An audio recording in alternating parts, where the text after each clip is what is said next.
Aujourd'hui, la grande mode en Europe, c'est l'austérité. Serrage de ceinture maximale pour les femmes comme pour les hommes d'ailleurs.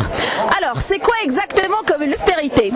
L'austérité, c'est d'abord des coupes dans tous les budgets publics. Donc, les services publics qui nous protègent, comme la poste, l'hôpital public, les crèches qui nous servent tellement, hélas, puisque c'est les femmes qui doivent s'occuper des enfants aujourd'hui, et les centres d'hébergement. Par exemple, le dernier centre d'hébergement parisien qui hébergeait les femmes sans logement et en détresse a fermé l'année dernière à Paris. C'est aussi la protection sociale, comme la CAF, les allocations, le SMIC, en général il baisse en Europe, mais même quand il est en hausse, en France c'est vraiment symbolique tellement c'est rikiki. Et la retraite à 60 ans qu'on vient de perdre. C'est aussi la réduction des effectifs et des salaires dans la fonction publique. Or, la majorité des fonctionnaires, c'est des femmes. Donc ce sont les premières victimes ou bien on les vire, on les met au chômage, ou bien on baisse leur salaire. Les femmes, c'est aussi les premières usagères de pas mal de services publics. Par exemple, en Europe, quand on remet en cause les services publics de la petite enfance, imaginez qui on va demander de s'occuper des enfants à la maison. Ce sont les femmes qui se retrouvent à assumer la double journée, c'est-à-dire qu'elles bossent et en plus à la maison il faut s'occuper des gosses, l'abandon de la vie active, parce qu'elles ne peuvent pas s'en sortir, ou le temps partiel forcé, à savoir que le temps partiel, c'est vraiment pas super, parce que non seulement ça fait des salaires en moins, mais une fois qu'elles seront à la retraite, les pensions seront plus basses justement. Même chose pour le service public des personnes dépendantes, c'est les femmes dans les pays en crise à qui on va demander de s'occuper des personnes âgées, à la maison et gratuitement bien sûr. L'hôpital public, quand l'hôpital public est restructuré, les centres d'IVG ferment et les maternités ferment également. Et aussi il y a un tas de prestations qui regardent directement les femmes, comme les prestations familiales ou les allocations maternité. Par exemple en France, ce qu'on remarque, c'est que plus de 180 centres d'IVG ont fermé en 10 ans à cause de la restructuration de l'hôpital public.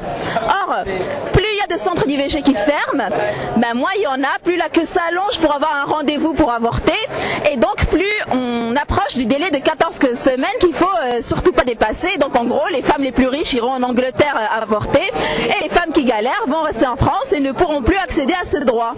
Hélas, le gouvernement socialiste ne veut pas abroger la loi HPST de restructuration de l'hôpital public. Vous avez le droit de dire bouh! La loi HPST, bouh!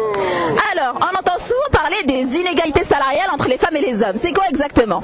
Si on prend en moyenne une femme et un homme, en France, les inégalités salariales sont de 27%. 10%, c'est les cas jumeaux. Ça veut dire c'est vraiment de la discrimination pure et dure. Une femme, un homme, même poste, même école, même diplôme, il restera 10% d'inégalité. En plus, les femmes, 83% des temps partiels sont occupés par des femmes, donc salaire moins grand.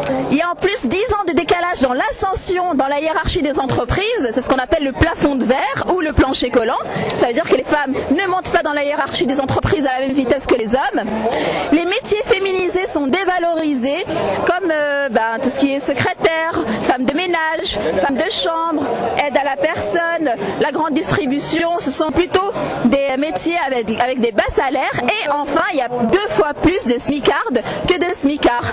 Et quand on calcule tout ça, quand on arrive aux pensions des retraites, il y a 38% d'écart de pension entre les femmes et les hommes. Donc nous, les effrontés, on est pour augmenter le SMIC. C'est une mesure de justice sociale, mais c'est aussi une mesure féministe, vu que la majorité des smicards sont des smicards. On est pour la retraite à 60 ans sans décote et sans augmenter la durée de cotisation, parce que les femmes, elles partent toujours plus tard en retraite pour essayer d'avoir une carrière un peu complète. 500 000 places en crèche et des sanctions pour les inégalités salariales, parce que les sanctions des entreprises sont tellement maigres que les patrons, ça les arrange plus de payer une amende plutôt que d'augmenter tous les salaires féminins. Et enfin, non à l'austérité qui ferme nos centres IVG, qui ferme nos maternités, l'hôpital public, etc. C'est pour ça qu'on appelle à la manif du 30 septembre à Nation à 13h30 contre l'austérité. Enfin, nous, ce sont les effrontés, c'est une association féministe et LGBT anti-austérité. On a une assemblée générale constituante le dimanche 7 octobre à 18h.